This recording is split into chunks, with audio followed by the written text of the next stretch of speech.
Yeah, that sounds good. Great, thanks.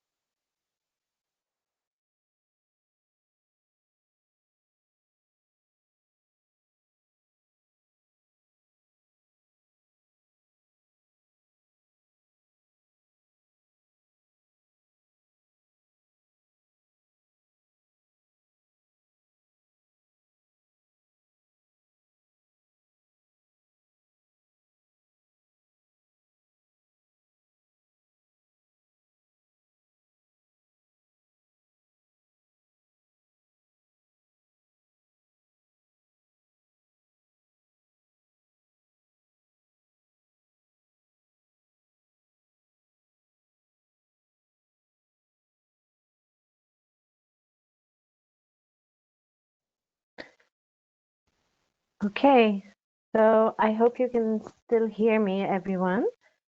Someone just give me a heads up that that works. Yes, loud and clear. Great. Okay. So good morning, good afternoon to everyone wherever you are. From my side, greetings from south of France, where I'm in a little stone house up in the mountains. So I hope my internet connection works. So it's my pleasure to welcome you to this third webinar in the EHAN webinar series that we've been holding this year. On a variety of topics relating to environment and humanitarian action. My name is Charlotta Benedek. I'm head of the UNEP OCHA Joint Environment Unit. So normally when I'm not in south of France, I am in Geneva. The Joint Environment Unit works as the Secretariat of the Environment and Humanitarian Action Network, EHAN, who is organizing these series. Today's webinar is a result of collaboration between the EHAN and the Global Plan of Action for Sustainable Energy Solutions in Situations of Displacement, a long name that's shortened to GPA. And Amy Jenks, who's with us today from Unhcr GPA, will come on just after I've just spoken for a couple of minutes and talk about their work. So, as I said, the Joint Environment Unit, we are convener of the Environment and Humanitarian Action Network. This, for those of you who don't necessarily know, it's an informal network that we created back in 2013. It aims to mitigate environmental impacts of humanitarian action and to promote environmentally responsible humanitarian program through collaboration and cooperation. So we are around 10 official institutional members.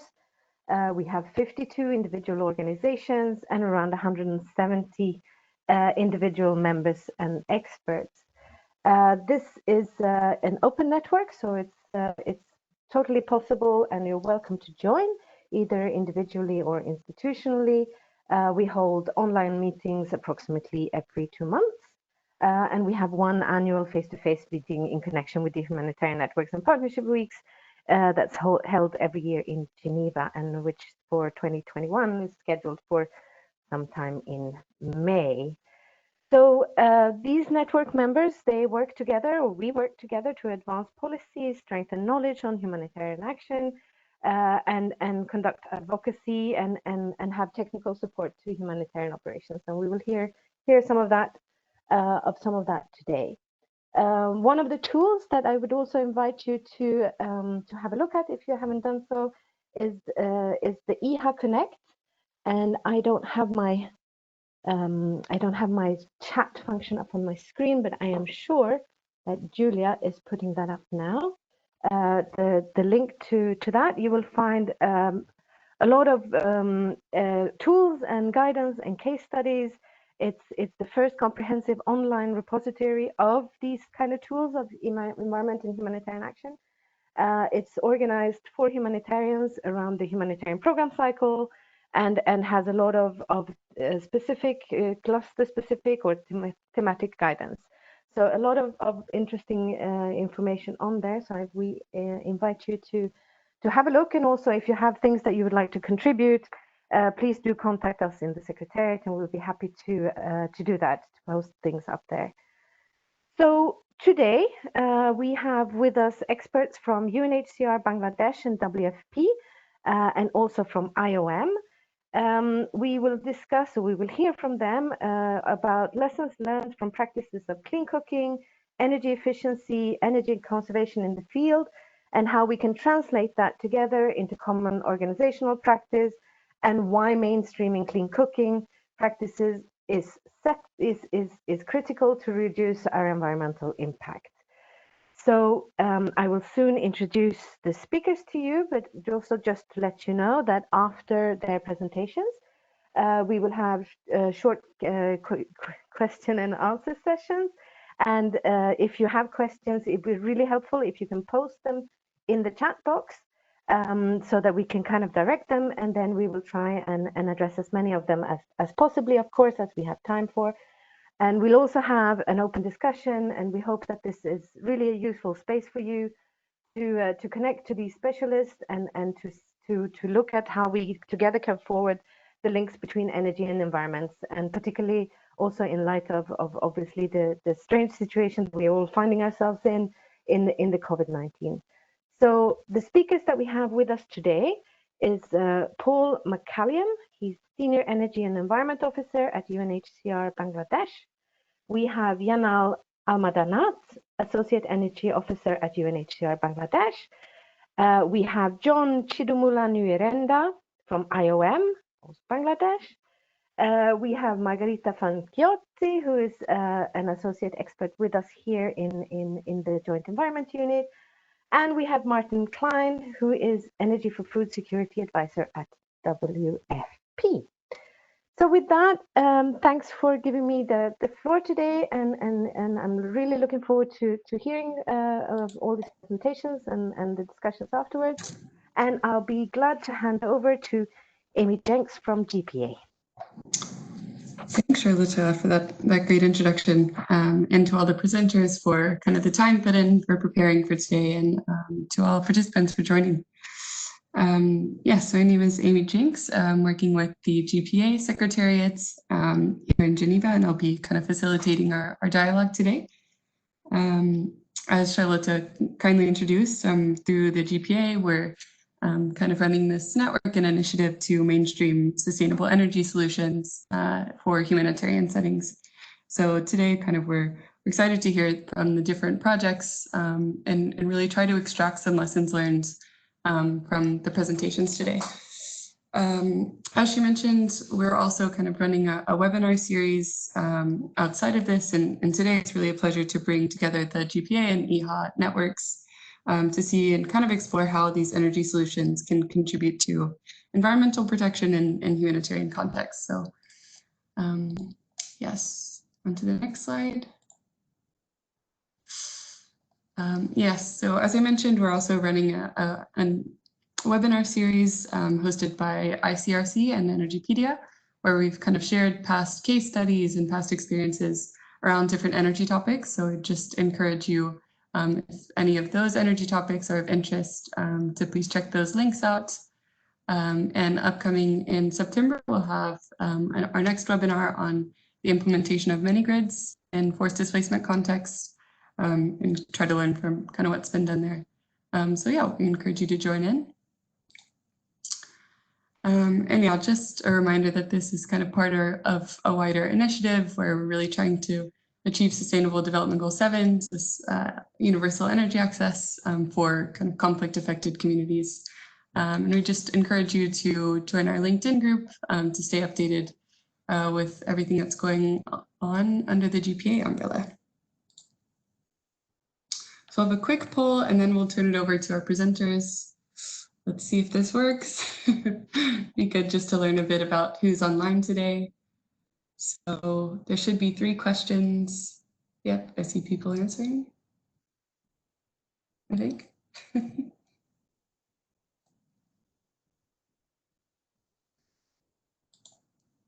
So if you don't mind just looking in the poll section and answer kind of where you're based, where you're dialing in from today, which sector you work in, and just a bit about your experience. I'll give it another half a minute.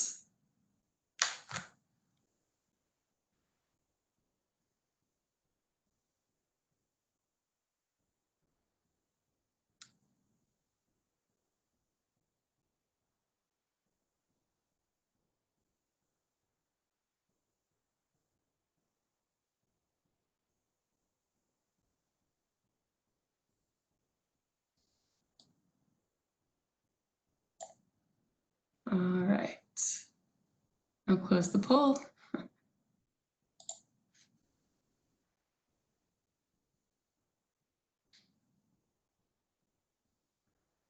So we have lots dialing in from Europe, some from Asia and Africa region.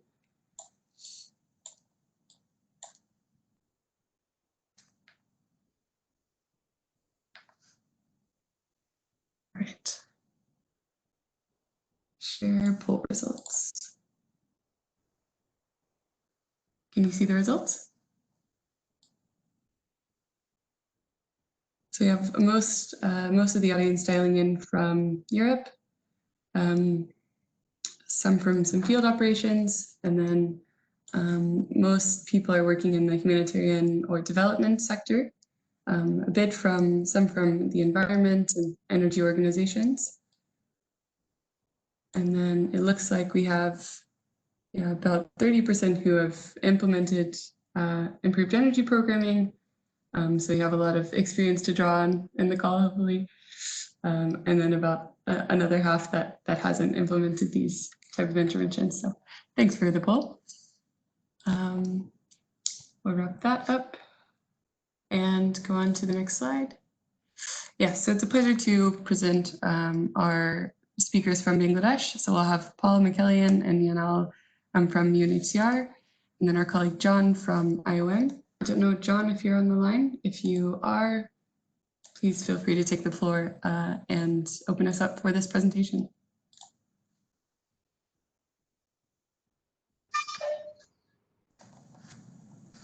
This is Paul here. Can you hear me?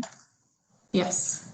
Yeah. So I received a text message from John. The internet went down in his area in Cox's Bazar. So unless he comes online, Yes. Oh, hello. Oh, you are John. Okay, the floor is yours, John. Great. Thank you. So sorry that my internet is misbehaving. I have to connect through the phone.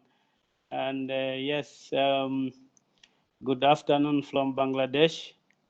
I just wanted to open up the floor for Paul and colleagues. We are doing this jointly. And I just wanted to highlight a few things why we have been able to succeed here. First of all, I think it's the lessons we have learned. It's very important to work together in this Bangladesh mission on the energy and environment. We have many organizations participating, key to it, HCR, IOM, FAO, WFP, we are working together on full time on this program. And also the program was informed from an assessment that happened even pre-major influx, so from 2017. So we are working from an informed position where, apart from the assessment looking at the problem, with the assessment also looked at the options for fuel, where we identified, for example, liquefied petroleum gas, LPG, as the best source after looking at several options, like comparing it with firewood and compressed rice husks. And this was beyond the environmental factors involved. So looking at the protection issues, looking at the social cohesion, because we noted that there's a lot of scramble for resources between host and the refugee population.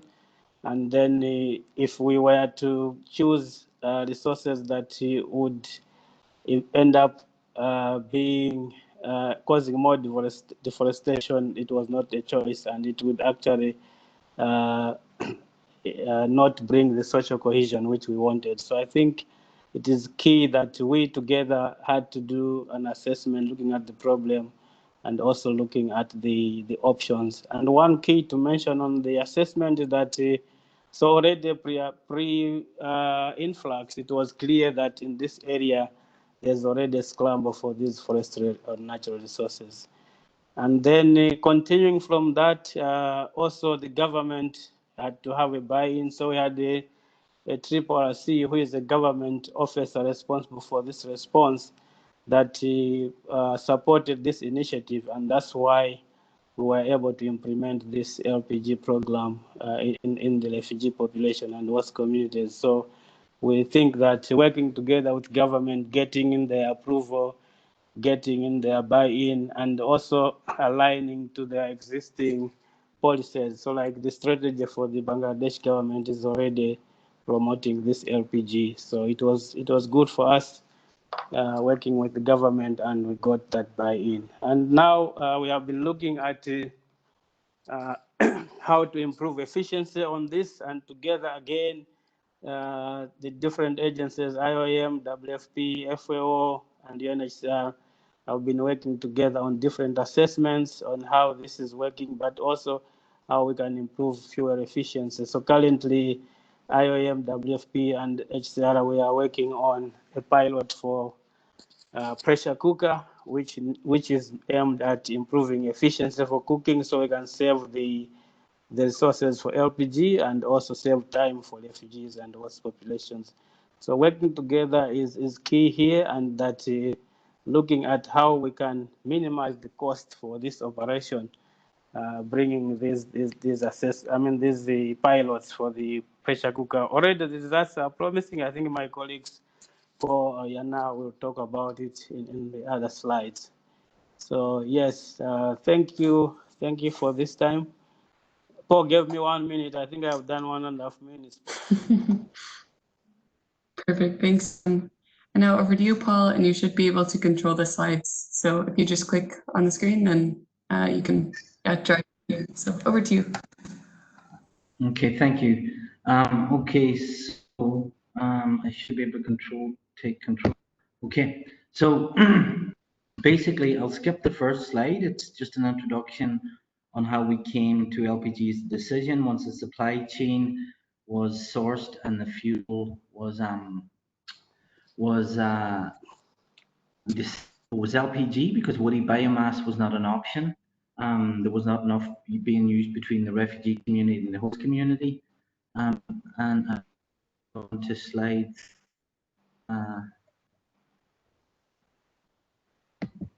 If you can just move me on to slide 3, Amy, I'd be eternally grateful. Julia, do you mind? Yeah. Next one. Not that one, the next. Sorry, up one. Just up one. Okay. Yes, thank you. So basically, wood Africa is smaller cylinders. We're currently using 12 kg cylinders where refugees have access to work, as opposed to there's a restriction on work. Easier to pay. The refugee, if you were in a camp, you wouldn't have to be like us in the world. You could use a camp, lower cost because the depots are smaller. Targeted interventions for refills would be that you would pick the most vulnerable population. They would get the free refill, not necessarily the whole camp. As long as we have strong implement partners that work within the organization, they could do the data collection. They could be trained up on M&E. There's no government that we are aware of that would be against a clean like LPG or natural gas as opposed to firewood. The one important factor is greenery. If you are trying to sell that you are a cleaner fuel like LPG makes an to households, you need to have planting plans so that donors green or areas are being reforested. But the thing that can't be changed on the right LPG, you need to do heavy research on the delivery of LPG. It's different in every region. There need to be at least 2 staff on 2-year of the lessons learned, and to do the M&E for the first 3 to 4 months, where you would have to bring in free refills to start the project off. Then it could go to pay for refills, because you need to monitor exactly what is being used and how often the recycle refilling cylinders are coming back. Are you too short? Are you too long? And so forth. The LPG assessment impact needs a report to be done on the impact across the sectors. The sector, social cohesion, health, environment, livelihoods, because this year has to be done by an independent authority. So it could be a local university, a nationally well-known university. That costs a negative any of the question marks that the media or the government have over it. It also then acts, you can pull the facts out of it. This then is a very good, you can have a fact sheet for livelihoods, a fact sheet for energy, a fact sheet for the environment that you can give to donors to show you're measuring the impact, that the money that they're funding you with is well spent. It also allows you a lot of media engagement. And then the new RFP for us, actually the new contract that we did for LPG started the second month of the first one was released. We learned lessons from the field unit that our depots needed improved. So basically you start documenting all your lessons learned from we did from the second month. So we had 1 year, 10 months left, but we started documenting at the second month. And then the next slide, please.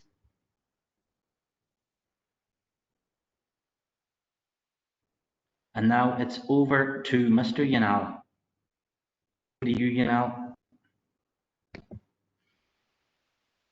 Thank you, Paul. Thank you, everyone, for joining us today. My name is Yanal, and part of the lessons learned we wanted to share with you all today is what we think should be considered at the planning and tendering stage.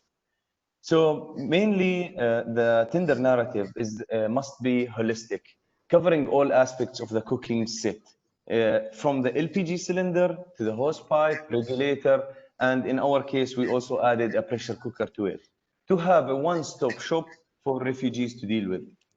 Customizing your technical specification is really important, targeting the highest possible qualifications and standards.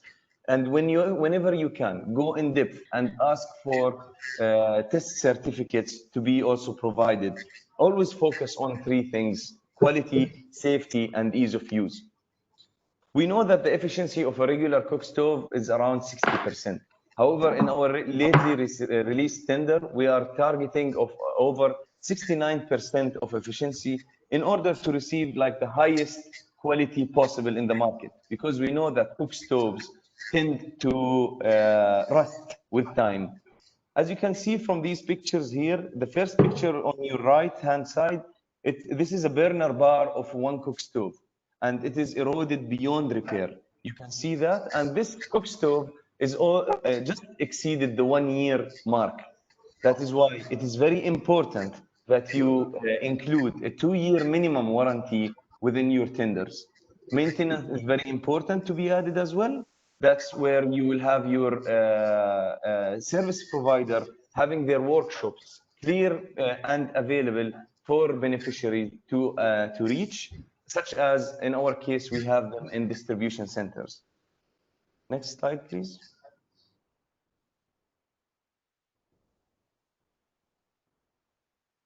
Yes. So training is very important. That's why the audiovisual training materials must be culturally accepted. That is why the information, when you are preparing for it and you are gathering any information for your tender releasing, must be shared with the relevant field, with the relevant units. In our case, it's field unit who are dealing with the day-to-day operations. That's why you need to ensure that this part is covered efficiently and inclusively. Also, you need to ensure the clear understanding of data sharing agreements and for them to be adhered to and respected by the service providers. The feedback is very important, such as to have it as much as possible. Keep going with focus group discussions. Sit with refugees, discuss with them whatever you are planning to implement, have feedback from them, and then modify and tweak your tender details. Also have cross-unit meetings whenever it is possible. Thank you. Over to the next slide. As we all know, we need to keep our donors happy at all times. Therefore, how to keep them engaged and how to secure new partnerships as well. Next slide, please. Monitoring and evaluation is the key factor. That's the part that you need to target and keep focusing on. Focus on three aspects: usage, safety, and quality. In terms of usage, we continuously monitor the consumption and usage of LPG within the beneficiaries. As Paul mentioned, sometimes you need to go for a targeted intervention for at least 3 to 4 months, collecting of data. And this is what we did at the beginning of our intervention. Where we have that data, after that, we managed to reduce the average LPG refills per family per year from 10 cylinders to 9.3 cylinders per year per family. This managed to save for us, for both UNHCR and IOM, $1 million each, at least per year. In terms of safety, you need to have regular spot checks. Visit refugee households, go to the field, talk to them, and try to see the systems in place.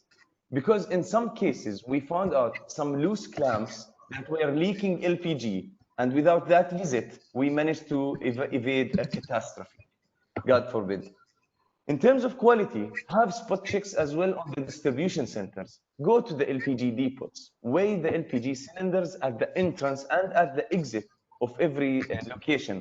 Listen to refugees, listen to complaints. In some cases, we found water in LPG cylinders. As you can see from this picture, we were emptying a cylinder from 2 kilograms of water that was filled in it. Therefore, quality needs to be always assured and continuously monitored. After collecting data for your M&E for at least 1 year, that is when you can introduce any change to your system. In this case, we are talking about efficiency. Efficiency for our side, we introduced it specifically after 1 year. Once we had all of the data gathered, you go for as simple as possible. Make it low-tech and easy to be used. For our case, we chose the pressure cooker to be implemented as efficient fuel solution. Next slide, please. LPG cylinders are widely used here in the region. In terms of Africa, in terms of, in India, in Pakistan, and in Nepal. However, here in Bangladesh specifically, we found out that many people here use it only for tenderizing meat.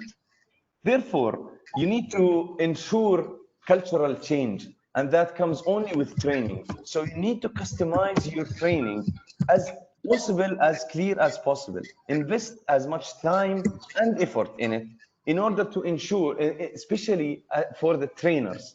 So in the trainer of trainers phase, ensure that you invest as much possible of time for that, to make sure that proper information and high quality trainings are being passed down the line.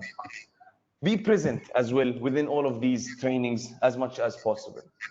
For our project, when we implemented that, as Paul and John already mentioned, we already have a pre-pilot implemented in Kutupalong refugee camp for pressure cookers. Of our findings from this pre-pilot, we found out that refugees managed to save up to 41% of their LPG usage. And from our studies, we also expect that the host community could save up to 50% when it is implemented to them. Overall savings, we expect that it would reach up to $11 million in a year across UNHCR and IOM camps together, including with host community, if this project was scaled up. The overall cost, we expect it would be around roughly $8 million covering the whole population of refugees here in Bangladesh, including with host community. Therefore, we see that the return on investment could go just less than 1 year. Next slide. So, as a key factor, the M&E is very important. Therefore, the accuracy of the data that you are gathering is very important. Therefore, use your M&E tools, such as scales and tablets, thermal imaging cameras. Use them properly. And when you collect that data, you need to have it validated by a technically sound and independent institute. This will greatly help in countering the negative media around any situation. It will also promote social cohesion and acceptance from the host community. Knowing the best practices is very important in writing the proposals. In our case, we were lucky to have the World LPG Association at our side, where they helped us in many technical safety aspects, and they gave us best practices within the industry. The LPG distribution at refugee camps in Bangladesh had a really positive positive impact on several factors, such as protection. Refugees no longer go to the forest to collect firewood. On terms of health, since refugees don't use firewood anymore, therefore the air quality has been improved greatly, which means the respiratory health is improved, especially at this vital time with COVID-19. In terms of environment, as Paul mentioned, the planting and afforestation is continuously going as well. And last but not least, livelihood. For every 10,000 LPG cylinders, we are creating 30 jobs for the host community. Thank you. Thanks. Over to you. Yeah. Yes, thank you very much. Yeah. Yeah, thanks for sharing the learnings and kind of the process. Do you mind just explaining where you are in the project implementation right now? In terms of the LPG project itself, we have a full coverage of 100% for the whole population in the camp. And for the pressure cooker, for implementing efficiency for the system, we are still at the pre-piloting stage for a small population, just to get numbers and data validated. Then we will go for the pilot, hopefully within this year. Thank you. Great, thank you. Now we have a few questions in the chat. The first is, can UNHCR share the RFP documentation once the tender is published? So Paul or Yanal, if you have the answer to that. From my experience, tenders can be shared just once they are released. And our tender for the LPG and what we are sharing our lessons learned from is already released and it's online. So I think it would be approved and okay for us to share it. Great, thank you. Yeah, and then the second question was, are there any studies on the reality of safety of the LPG infrastructure? So good protocols and safety training is one thing, but what does the risk actually look like in the field? So do you mind sharing some experience there? Yes, from these slides, we tried as much as possible to cover our field experience in it. Yes, it's not the best scenario ever. You will find problems here and there. That's why it is important to be in the field. The trainings are very much important in order to improve and involve in the trainings and ensure that the cultural change is happening and people are abiding with the safety of the system. Because in many cases, you will find loose clamps, bad quality being provided by the suppliers, where you need to control them and be sure that you are covering all of these aspects. That's why the M&E is a very important factor for the success implementation of your project. Great. And do you mind sharing, you mentioned in your presentation about the focus group discussions and working really closely to make sure the community is really involved the whole time. Could you mind sharing a bit about kind of the perception of the technology and then how that changed over time, or what the adoption of that solution was from the end user perspective? Of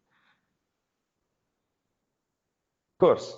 The Rohingya refugees came from a basic lifestyle. They are used to the firewood for cooking. They use that back home. So when we introduced LPG, this was a new technology being introduced for the population. That's why behavioral change was really a factor, a must-go-to factor. That's why with the trainings that we did, when we were developing the trainings from the initial phases, we have audio-visual trainings, including videos and actual demonstrations. Whenever a refugee comes in to receive an LPG set, the cooking set, they were all gathered and gave a training with questions and answers at the end. And continuous monitoring, we managed to involve and to make the behavioral change until we reached 100% adaptation rate for the LPG.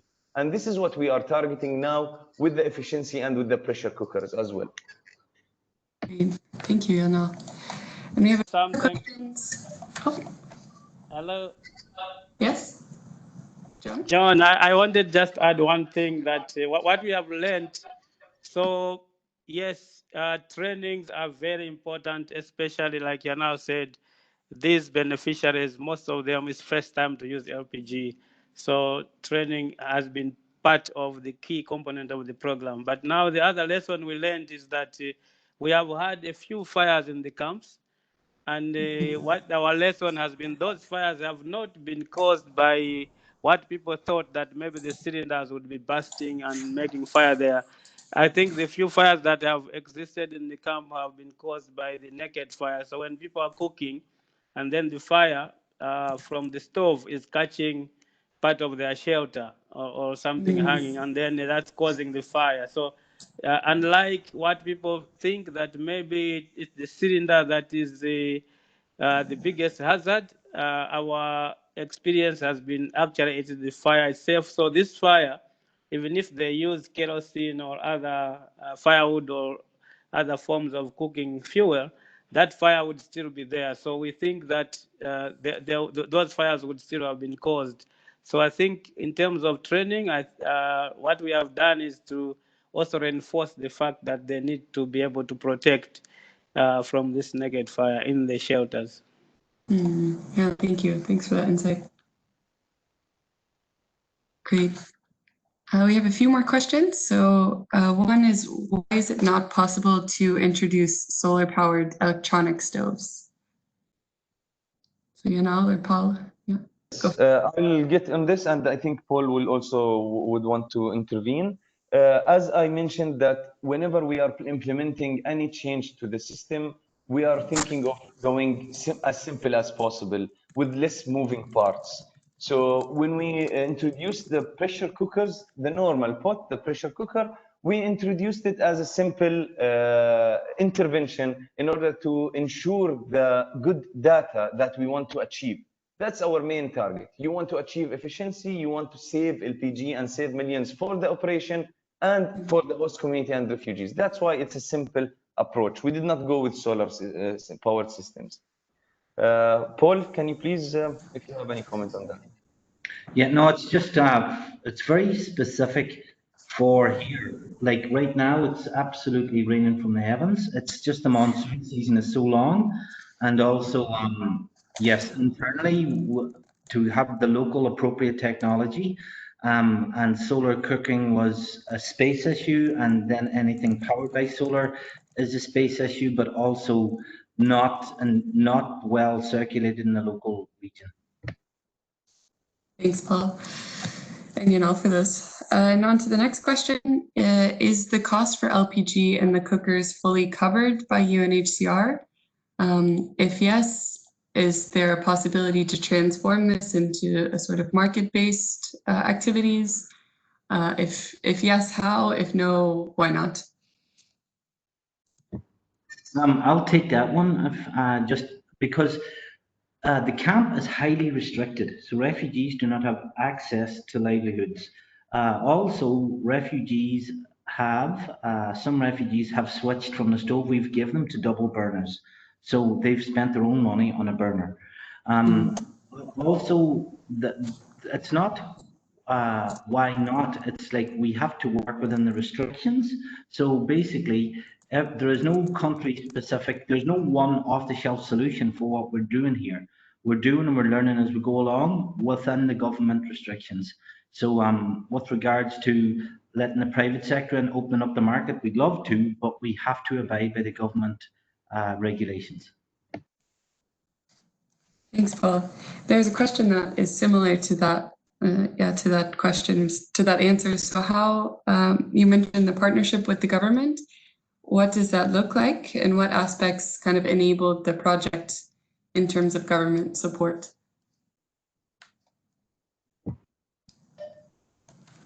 Well, I'll just go on, and then right now the government's energy security strategy is to move all households to LPG.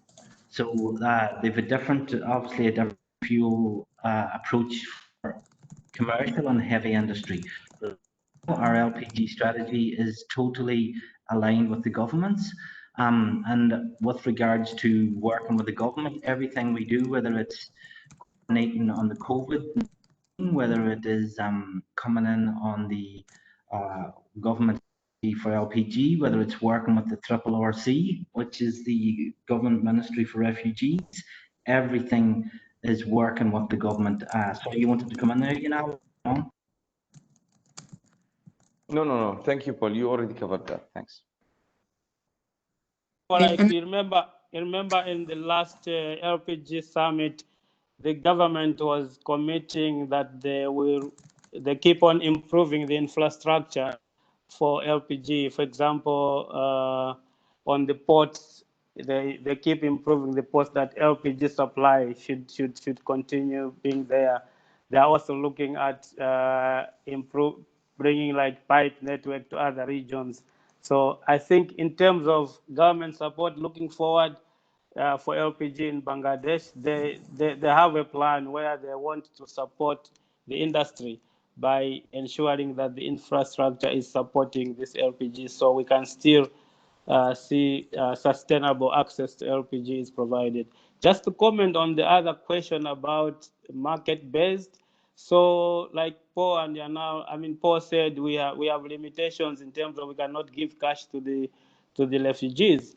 But what we have done through this project, that we have already linked to the supply side. So because we are using private companies to supply LPG in the refugee population, these companies, they have already established the LPG distribution points that could turn into like private shops. If there was a way that the refugees have the money to buy LPG, the infrastructure has already been developed. The links between the refugees and the suppliers is there, and these are private. So if the resources are there in the refugee camps, the supply for LPG will come now because the linkage has been developed by the programs.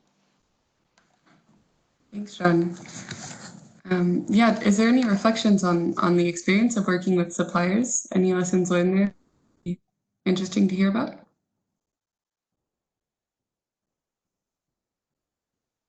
I will just come in on one of the lessons learned is just mainly making sure that the quality of the service being provided, and in this case, in terms of the LPG cylinders, is up to the quality that you want it to be. In what sense? In terms of like, as what we do now in the camps, sometimes we do the spot checks, we go to the LPG depots. We have a scale that is available at the entrance of every LPG distribution center, where we weigh the LPG cylinder there. If a refugee family coming in with an LPG cylinder that has more than 300 grams in it, we ask the family to go back, because 300 grams is enough to do cooking for at least 2 meals or 1 meal. Therefore, that we ensure that no excess LPG is being thrown away. That's first point. On the exit side of the LPG depot, where refugees receive their LPG cylinder, the filled one, we ask them to weigh it. So you have the number 12.5, let's say, kg on the cylinder. We weigh the cylinder and ensure that it's filled with LPG and not less than the actual weight on it. So this is part of what we are expecting to make sure in terms of quality of what we are providing. Paul, if you want to add to that. One more addition, Yanar, from me. I think one thing, Paul, can I go on, or you are there? Please go ahead. Oh, okay, thank you, Paul. I wanted to share with you, like, one key thing for us that we have learned is that these private sector are working with refugee populations for the first time. So we have taken a lot of time in terms of making them understand how to handle our beneficiaries. For example, our programs must be able to supply these services in a more dignified way. And most of them, are used to doing it in host communities like a petrol pump or something. So we had to have a lot of capacity building of our suppliers to understand that this is a different context, and they need to make sure that the service is dignified. So we are looking at complaints from the refugee population, even in host communities, as to how they are able to handle, and we have this feedback mechanism, sitting down with them to understand they must adhere to the principles that we are following in providing services in this context. So that, I think, if colleagues want to take it up on a similar project, they must make sure that this is part of their planning, that the service provider introduced in a refugee population must understand these principles well. Thanks, John. Great. And then we have about 2 more questions and then time to move on. So one was, what is the cost of the whole project or cost per beneficiary? And what is the percentage of saving related to the whole cost of the project? Maybe. In terms of, yes, in terms of, in terms of the LPG intervention, it is almost 9 million per year on UNHCR side and around 8 million or so for IOM. So in total, it's around 17 million US dollars per year. That's the LPG to cover the whole population, including with host community. So in terms of savings, we are looking at 40% savings once we intervene with the pressure cookers. So it might result up to 11 million. When we say 11 million, because it includes the host community included with it once we do the distribution. So we are looking at huge savings that can happen after implementing efficiency in the system. Thank you. Paul and John, if you'd like to add more to that, please.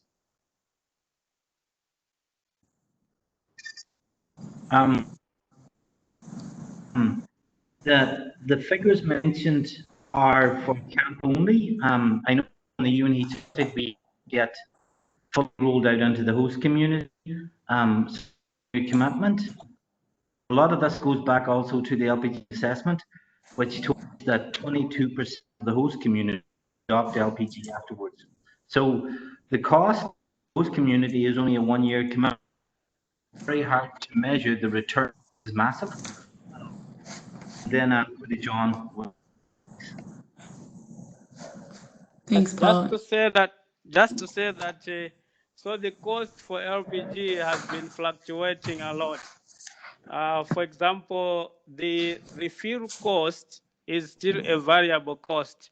So every month, the cost has been changing. In the past few months, we have seen LPG went down. As you know, the world market for fuels, the prices went down, and we benefited from that. So this costing, in terms of planning, the lesson is that must include a factor that the prices may be going up and down. So maybe with time, the cost may pick up again for the fuel, but they went down to around $9 or $8 for the refill for the 12 kilo, from about $11 before. So there has been that change in the costing per beneficiary, but that is only the refill price minus the cylinder prices. Thanks, John. And I guess in past presentations around this whole program, it's been mentioned that there's, a lot of other, it's not just a financial cost, and the environmental cost would be huge. So I think there's probably other kind of non-monetary benefits to really think about there as well. Thanks for sharing that. One last question was, are the host communities also getting LPG and cookers for free? Every intervention we do, we always cater for at least 20% of that project to the host community. So in this case, we are targeting around 70,000 households around the camps from UNHCR and the IOM jointly together. Around 70,000 households will receive LPG and pressure cookers. But the pressure cookers, we're not committed yet for it because we're still in the pre-piloting stage. But in terms of the LPG, we're committed to 70,000 household families to receive LPG, and it's ongoing. Yes. Great, thanks. One addition to this is that for the host community, we have included livelihoods activities for the same beneficiaries. And the intention is that the host community can start getting this supply sustainably, whereby when the livelihoods activities have grounded in the host community and people are making a bit of income, they will be able to buy the LPG refills on themselves. So the context of host and refugee population is different in that, at least for the host, we are sure that we can empower the host communities to have income to refill LPG. So it's not like going to be continuous supply for free on our side. Great, thank you. And then just one from my side. What is the kind of coordination mechanism? Are you how are you coordinated between the agencies? Is it through like a country coordination mechanism, or is it just interagency, or how does that work in practice? Kind of for all the energy programming, not just this LPG programming. Yes, we have a country-level energy and environment working technical working group coordinated by our colleague Todd. And with that, all of the agencies who are involved in energy and environment sit together and discuss, and all of that arrangement and engagement happening through that working group. Great, thank you. Good. I think just looking at time, yeah, we'll have to move on, but any questions that weren't answered will be sent to the presenters, and we'll try to circulate those all in on minutes. So thanks for all the questions and all the great sharing from all presenters. So moving on to our second presentation, I'll invite Margarita from the Joint Environment Unit and Martin from WFP to share about the IKI project in Sudan, Burundi, and Chad. So a sort of different context and different sort of energy programming. Yeah, excited to hear from you. So over to you, Margarita. Thank you very much, Amy, and good day, everyone. So we'll present indeed about this interagency project on adaptation to climate change in Sub-Saharan Africa and humanitarian situations. I'll begin with an introduction on the project itself and touch upon the activities that the UNEP OCHA Joint Environment Unit is implementing. Martin will provide, we'll dig really into the details of the energy interventions that WFP is leading as part of the project. Let me see if I can move to the next slide. Yes, that was a bit too much. Here we go. So we definitely don't lack motivation for implementing this project. Sub-Saharan Africa is one of the areas most at risk for climate change worldwide and in Africa. And the humanitarian implications are known and expected to be massive. So that's why we're focusing the interventions in this area. And we are especially focusing in 3 countries, in Burundi, Chad, and Sudan. It is an interagency project. It is led by WFP, and it's also jointly implemented with UNHCR and UNICEF. We launched the project 2 years ago in September 2018. The project is approaching the end in August this year, although we are negotiating an extension both in time but also for additional activities to be implemented, building on the activities and on the results of the first phase of the project itself. It is a project that is funded by Germany under the International Climate Initiative, so the EHAN initiative. The aim of the project is really to strengthen climate change adaptation in humanitarian hotspots of displacement in these 3 countries. So we are focusing on refugee camps as well as IDP camps and of course the host communities. And you see a list of the areas of the target sites in each of the countries on the slide. The project has 3 main outputs. The UNEP OCHA Joint Environment Unit is leading on the implementation of activities related to the first output, which is really on assessment and analysis work. Then in parallel to that, we are implementing the activities related to the second output, which is a no-regrets strategy. that focusing basically on implementing activities that, using a no regrets approach, will strengthen, are expected to strengthen climate change adaptation, and especially around 3 main areas. So on energy, and that's led by WFP, and we'll hear about the details of these activities by Martin in a short bit. And then around reforestation, and these are led by UNHCR, and around WASH under the lead of UNICEF. Then there's a third output that is about outreach and communication and dissemination of results to identify basically best practices and lessons learned. Now, the way the project was designed is that output 1 and output 2 activities run in parallel. So, of course, we're not waiting for the results of the assessment and analysis work, implementing activities around energy, reforestation, and WASH, given the need. But the outcomes of the assessment and analysis work are expected then to inform adaptation solutions on basically to reprogram the activities that are already implementing using the no-regrets approach as needed.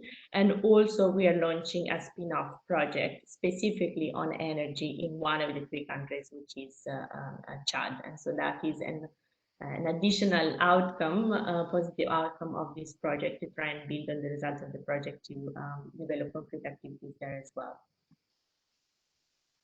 In terms of the assessment and analysis work, so 1 activities, this is really the work that is being led by the UNEP OCHA Environment Unit, and what we are doing is to assess environmental change, so all the physical variables of environmental change, to define basically past change, but also then look at climate projections for the area. And you see here a non-exhaustive list of the variables that we are taking into consideration. We are looking at 2 scales, so 2 levels: the regional level, and by regional level, really the national level within the country, or the state level, depending on the country. So, for example, in Burundi, we're looking at the national level. If it's a smaller country, in the case of Sudan, we're looking at the state level, and we are focusing on the states of White Nile and East Darfur. And that's, change, overall change in that area, in that location. And then we are scaling it down to the spatial unit of the refugee camp and the IDP camp. So really looking at refining then the scale. So we're looking at broad environmental change, and then we are overlaying that information with information on the humanitarian dimensions of change as well, in particular population changes, and with a focus, of course, on displacement. And by overlaying these 2 dimensions, then we identify risk, and the aim of this work is to then suggest adaptation measures for the activities implemented around energy, WASH, and reforestation. Just to give you an example from Burundi, well, this is work that is ongoing, but we're focusing on 6 camps there, as well as 3 additional municipalities where UNICEF is active. And basically, we are looking at the different camp settings. You see, for example, the camp Kavumu. We're looking at how the surrounding environment has changed, basically across the whole life of the camp, and so trying to understand what the baseline conditions were when the camps were established, how that has evolved over time, and how that is expected to evolve based on the climate projections for the area.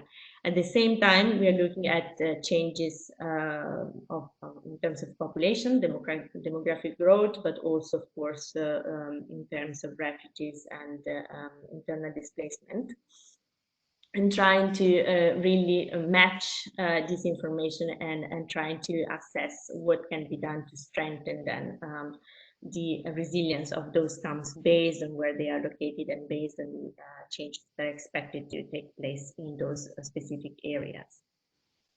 As I mentioned, it's an ongoing work. So we're actually going to to deliver preliminary findings by August, and present them in national workshops that will be organized in each of the countries. We're already planning the workshop for Burundi that is expected to happen at the beginning of August. with the participation of the government or the other partner agencies and any other stakeholder that is involved in similar activities there. We have already, of course, created a community of practice for the project over the past 2 years, linking also to the inception workshops that we organized with all the agencies back when we launched the project.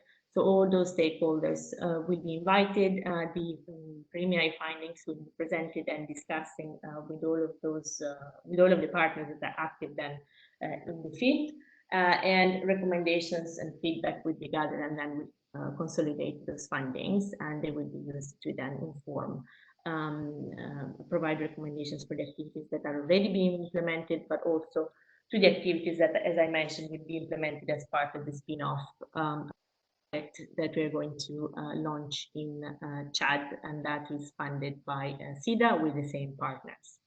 In terms of Sudan and Chad, well, right now we're not obviously able to organize workshops in person because of the COVID situation. It's challenging also to organize them remotely given connectivity issues and to be able to ensure engagement with the field. So we'll organize those as soon as possible, as soon as the situation allows, but in the meantime, we're engaging with all the stakeholders to gather their feedback as well. This is just an overview of the project and on the assessment and analysis work, but I'll now hand over to Martin, who will dig into the specific interventions related to energy that WFP is implementing as part of the project. Thank you, and over to you, Martin. Okay, thank you very much, Margarita. A very comprehensive introduction to the project. And so indeed, I will tell you a bit more about component 2, which is really about energy access and reforestation.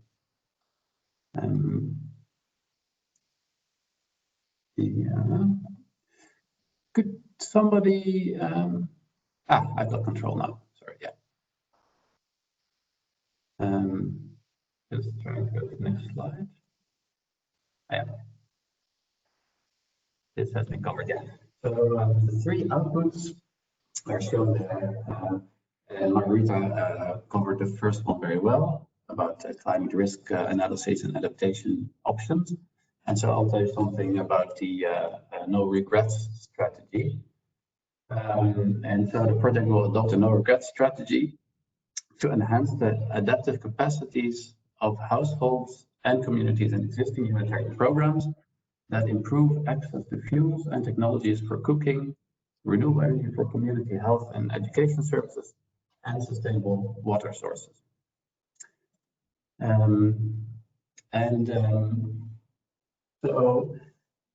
I think it's very nice to have this presentation after Bangladesh, because there are some big differences, and that also shows in the energy solutions that we've presented in this project.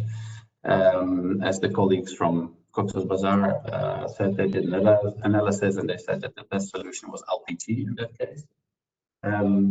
Well, if you look at the map, you'll notice that the Cox's Bazar is actually on the shore of the ocean, quite close to a major town, and so it's quite possible to transfer the LPG to that site.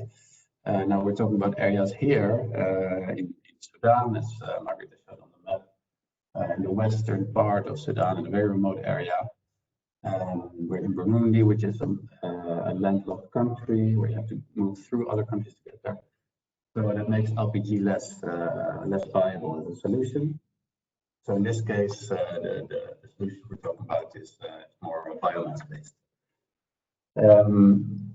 Also, what you saw in the pictures that Margarita showed is that there's massive deforestation resulting from these refugee camps. Over time, people go out to fetch wood for cooking, and since the basic energy needs in this case are usually for cooking and lighting, those are the things we wanted to address mostly. And so what I think is quite special here is that we've addressed both the energy access and then also the reforestation side, and I'll tell you a bit about those. So in Sudan, again, this is in refugee camps in Western Sudan, we are providing improved cook stoves. So these are ceramic stoves, basically, that still use firewood for cooking. We trained the local community, especially women, to produce the stove. And when I'm saying we, this is WFP and UNHCR working together on this. In Burundi, the situation is a bit different. We're also providing cook stoves to refugees and the host community. We're doing trainings as well of cook stove producers, but we're also partnering with existing programs there. The NDEF program has been very successful in Burundi, led by GSZ there. And that program is producing excellent ceramic jikos as well. And so we're also using those stoves in the project. I'll show you a picture on the next slide. We're also delivering institutional stoves for schools in both Burundi and Sudan. Some of you might know that WFP has a huge school feeding program in many countries, including Burundi and Sudan. So we're providing food to the schools, but we're not always addressing the cooking solution. So in this case, we're introducing improved cooking solutions for schools, like improved rocket stoves made of bricks, but we're also looking into potentially biogas if it's indeed viable. So we're still doing the studies there. Apart from that, we're also addressing the lighting side of things. So that's solar systems for refugee camps in Burundi for lighting, solar systems for schools as well, and also solar for health centers. That's led by UNICEF actually. Another, I think, quite exciting and innovative thing we've been working on is improved building blocks for building schools. These are called compressed stabilized earth blocks, or CSEBs. This is also something that costs a tremendous amount of wood, the traditional brick making technique. You see these huge piles of wood usually around the roads in those areas. And these compressed bricks don't require that amount of wood, and that will reduce the pressure on the forest in the area. Okay, and so the second part is about reforestation. As I mentioned, these refugee camps are a real driver for deforestation, mostly for wood for cooking, but also sometimes for construction. We've seen the same again in Cox's Bazar, where there was a tremendous amount of deforestation when the refugees had just arrived, and this is no different in Africa. So another component is about reforestation to reduce the pressure on forest resources and to combat land degradation and conflict as well. Something we're seeing, conflicts arise when refugees enter the land of the host community to fetch wood. And so there's been a participatory mapping process with communities and the authorities. So the lands were selected and planting started. What you see on the picture is, I think, nice recent picture from Sudan. This is, by the way, from our colleagues of UNHCR Sudan for doing this. This is an innovative cocoon technique, as they call it, by a company called the Landlife Company from the Netherlands. So we're partnering with them, and it's a special technique. It's a biodegradable cocoon that you use to plant a tree. You have it around a tree. You add a little bit of water to it, and then you just leave it there for a year, and miraculously the tree starts growing. So that's been deployed at quite serious scale. And we've also established tree nurseries. And there's also an involvement of the refugees and host community in land preparation, planting, and weeding. Now I just want to show some results here on the right. These are, by the way, the NDEF stoves in Burundi. So it's actually technology that was first developed just across the border in Tanzania, in the NF program there. And it's consists of two parts, a skirt and a blouse, as they call it. And these specific ones have a metal cladding as well. Actually, this kind of stove is very efficient, both in terms of energy usage, but also if you look at the particulate matter and carbon monoxide emissions. It can actually compete with some of the mass-produced stoves that you find from international companies. And the great thing is that it's 100% locally produced, especially in a country like Burundi, where import is very difficult because of the forex challenges in the country. Yeah. The results, this is taking into account that both Burundi and Sudan have had a bit of a challenging time. Of course, Sudan had a big political change with a new president now in place. Burundi as well. There's been elections. The president actually passed away recently. But despite that, and despite also the COVID-19 crisis, which has, to be honest, for most of the UN agencies on the ground in those areas, we're seeing that non-life-saving activities are being deprioritized. But still, we've achieved quite some nice results. So almost 50,000 households have been supplied with energy-saving stoves. We've supplied schools with improved stoves, with electrified classrooms and refugee camps. Almost 2,000 hectares of land were restored, and around 3 million trees were planted in the process.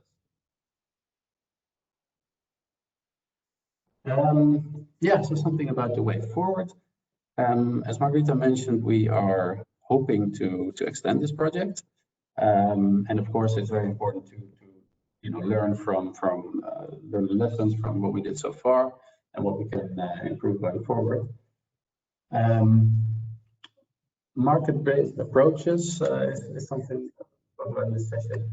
It's also on our mind, so we want to try to push that as much as possible, even though it's not always easy in a refugee setting, in situations where there's very little cash available, but still want to try this to introduce more market-based approaches, which is a situation where instead of giving away things for free, the refugee actually buys an item and ideally has a choice of what they want to buy. As a WFP, we could then support them through vouchers, or subsidies, some people call them, but basically supporting the demand side to make the solutions more affordable for them. In line with this is also partnerships. We think that if there's already an organization or a company out there doing a great job at producing improved cook stoves, then we don't have to reinvent the wheel and start training new people on new techniques. We might as well just make use of what's already out there. And another thing, in line with what I said before, I think is if we want to expand from just refugees and IDPs to more host community and other deprived groups in the area. Oftentimes you see that the host community is sometimes as underdeveloped as the refugees. So we want to extend the support to them, and in that way also basically increase the size of the market for the private sector operators. Thank you very much. That's it from my side, and happy to answer any questions. Thanks, Martin and Margarita. I think it's quite a multi-dimensional approach. So thanks for sharing, all that's going on there. And I also think this combination of reforestation plus improved energy practices, it's nice to see these in combo. So thank you. I have a question, and then I'll hand it over to few people in the chat box, but maybe Martin, would it be possible to expand on kind of what delivery models you would like to see? So, and I'm wondering in this context, was there like a study on the end users had any purchasing power and could actually purchase stoves, or what? Yeah, how was the delivery model for this project selected? And maybe if you could go back from what you know now, would you do anything different? Yeah, thank you. Yeah, no, that's indeed. Yeah, I think what's happening now is a bit different in the context, but there is still this tendency among UN agencies and even settings to indeed hand out these items for free, so to just deliver these stoves to the household. And in that sense, then it's not at all a market-based approach. It's just giving out goods. And what you tend to see is that there is a bit less ownership of the technology that way. And there's also partly because people didn't use the technology.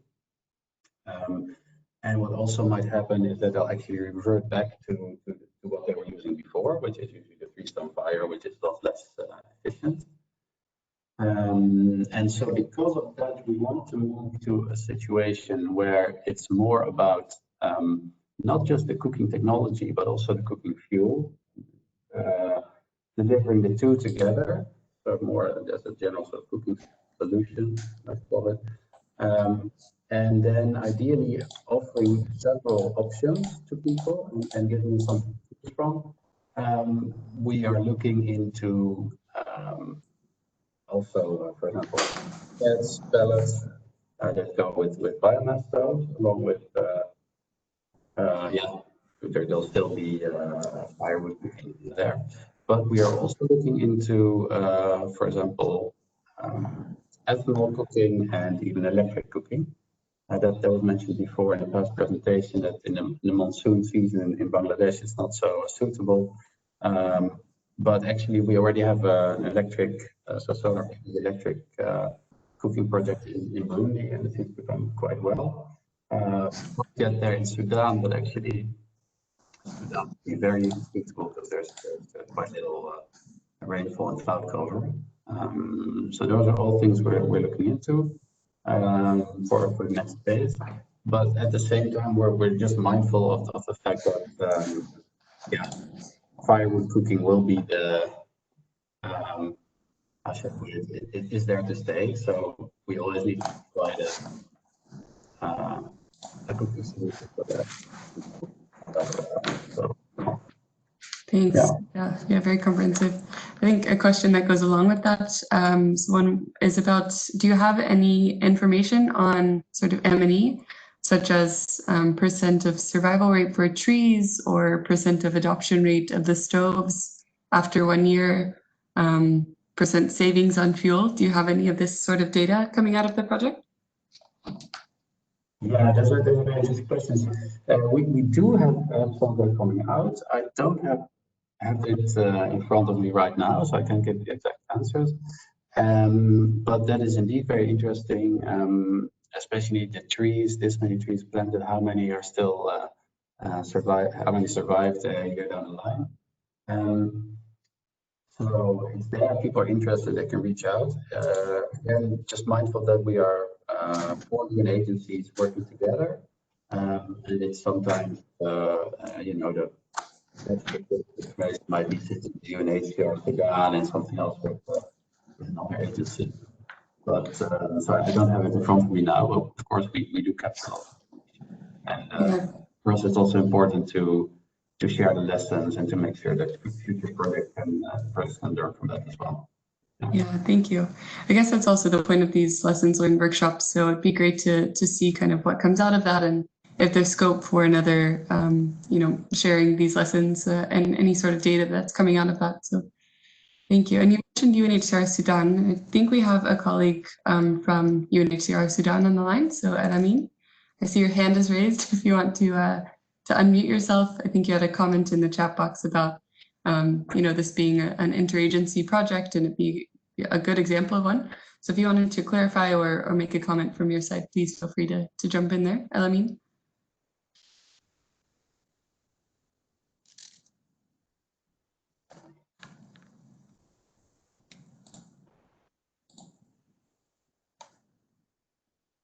Julia, would it be possible to unmute him?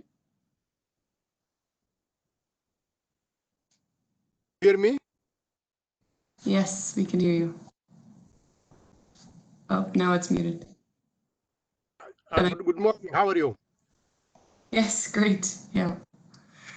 Actually, the Anki project is really very interesting. We are a partner of this project, as she mentioned, and it is a good experience for the three agencies, you see, to cooperate and to implement activities together.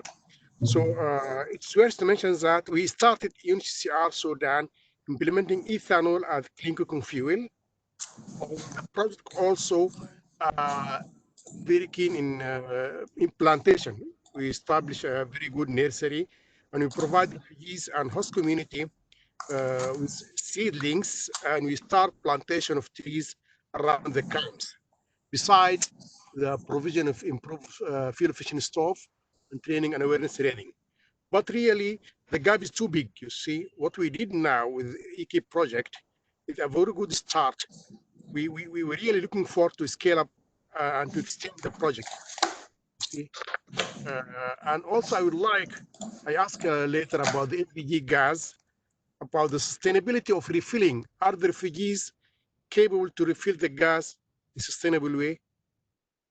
And is the cost of LPG refilling cheaper than the charcoal, because we have problem in Sudan? When we start LPG, the refugees cannot refill, and UNHCR cannot continue supply refilling for them. So they go back to charcoal.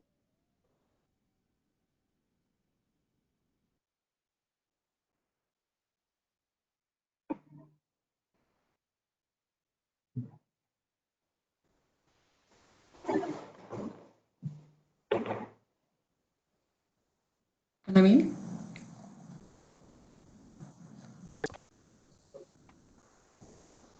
Hello? I think we're having some connection issues. Yeah, I'm sorry.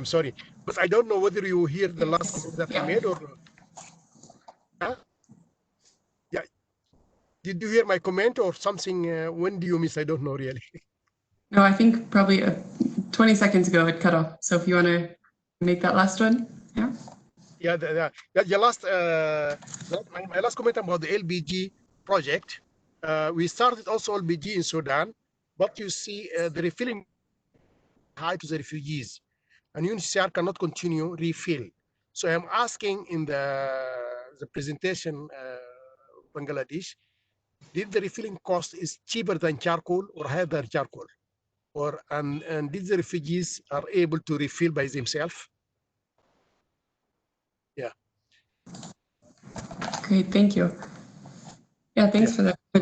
It's great to hear more from your context. So yeah, it's a good start, and then it needs, yeah. So thank you. Okay, thank you. Bye. Yes, thank you. Okay, we have about 2 questions and 4 minutes, so we'll try to wrap up quickly. But we have one about in the construction of energy-saving cooking stoves, is it to have an income-generating activity for the future? If this is the case, how can you secure that the nearby population will buy the product, and have women received business knowledge training? So maybe that's for you, Martin. Yeah, great. Yeah, so this is indeed totally the case. So we are training women in the refugee camps, not just the refugees, but also host community in Sudan to produce these stoves. It's an income generating activity for them, so they get paid. And indeed the target is to establish an organization or even a company that can finally sell those stoves more widely, not just to the camp, but also to the host community. So it's more than just the energy aspect of it. It's also partly women's empowerment, it's income generation. There's trainings around it as well. So it's quite comprehensive approach with several components.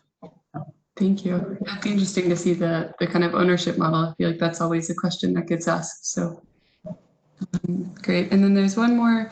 Can you remind me of what the solar cookers are called? What do the schools use the solar cookers for? How did you make the choice in technology? Okay, so the solar cookers that's not part of this IKI project, but we do project in Burundi with solar cookers it's a company called Displacement, Denmark. And we also have our WP Innovation Accelerator in UNEP. And so that's a collaboration between Burundi, the Innovation Accelerator, and this company called Displacement, where we are indeed introducing off-grid standalone solar electric cookers. And this is really innovative. I think there are very few examples out there of this happening. Now, because of the massive reduction in the price of both solar panels and also batteries, this has become viable. Especially, we're doing this in more urban areas of Burundi, where charcoal is becoming more and more expensive as deforestation rises and prices go up. So yeah, but now it's not yet for schools this approach. That's the second part of the question, I think. It's something we're definitely exploring, though. We would love to introduce solar electric cooking, ideally with electric pressure cookers, large-scale electric pressure cookers in schools. And for example, a country like Sudan with ample sunshine in Sudan could be a great place to pilot it. Great. Thank you. And I think we're about out of time. There was one more comment, just if there's any sort of tool in place to measure impact, and if so, what are the next steps taken? But I think from what I gather that you'll have a lessons learned workshop, and then some of those things will be synthesized there. So hopefully we can get that information out to the wider community as we move forward. So thank you both to Martin and Margarita for your presentations and really for sharing about these projects. It's really great for to learn about. Julie, if we could go on to the next slide, probably try to wrap up now as we're hitting the time limit. We had intended to have a discussion about kind of how some of the lessons learned from these projects can be mainstreamed, or how we can learn from these models or approaches and identify other locations where energy programming is really needed, and how can we support the development of new programs based off of these lessons learned. But we're kind of out of time, and I felt that the questions for the projects were more important. But what we'll do, I think, is send these out in a survey and just try to see and collect information from the people on this call, and see if there's kind of scope for a follow-up call at a certain point. But I think from our side, it's really great to have all of this documented and to understand what's going on and how we can learn from those projects. So yeah, thank you all. I think we can go to the next slide. Yes, and we can wrap up there. I see we're 1 minute over time. Apologies about that. But yeah, I think this is kind of, we have the ambition to hold these webinars and these dialogues as we move forward and really try to collect lessons learned across many different projects and see how to support new projects going forward. So we'll send out a form after this, really to collect that information. And then we just invite you to connect with us on the LinkedIn group or through our websites that are listed on the slide. And the minutes will be sent around after this, as well as these links. So we invite you to just stay tuned and let us know if you have any other projects that you would like to do kind of deep dive dialogues on, and we can organize those discussion spaces. So yeah, just want to say thank you again to everyone for presenting and everyone for participating. I think at the height of the call, we had around 100 people. So it's really great to see these lessons being shared and people really taking them. So I think we can wrap it up there, and I wish you all a great day. And thank you again for dialing in.